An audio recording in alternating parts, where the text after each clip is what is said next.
चला तर मंडळी, प्रत्येक वेळी आपण पुरणपोळी तर बनवतोच, पण आंब्याच्या रसातील सांज्याची पोळी तुम्ही कधी खाल्ली आहे का? चला तर बनवूया.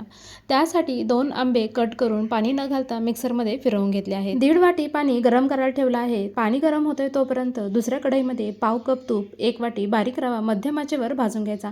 रवा भाजल्यानंतर त्यामध्ये पाऊण कप आंब्याचा जो गर आहे तो घालायचा, व्यवस्थित एकत्र करायचा. आपण जे पाणी गरम करायला ठेवलं होतं त्यामधलं 1च कप पाणी घालायचं, एकत्र करून घ्यायचं. 2 ते 3 मिनिटाची दणदणीत अशी वाफ काढली आहे. नंतर त्यामध्ये 1 वाटी साखर घालायची, मिक्स करायचं आणि पुन्हा 2 मिनिटाची वाफ काढायची आहे.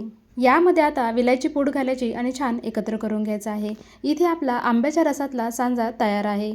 पुरणपोळीला आपण ज्या पद्धतीने पीठ मळतो ना, अगदी त्याच पद्धतीने इथे मी पीठ मळून घेतलं आहे.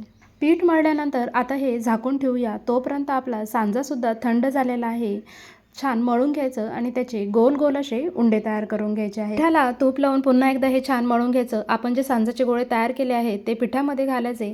पुरणपोळीचा गोळा बंद करतो अगदी त्याच पद्धतीने करायचं आहे. हाताने थोडंसं दाबून घ्यायचं म्हणजे कडेपर्यंत सारण पसरलं जातं. तवा गरम झाल्यानंतर पुरणपोळी घालायची आणि तूप सोडून दोन्ही बाजूने छान भाजून घ्यायचे आहे.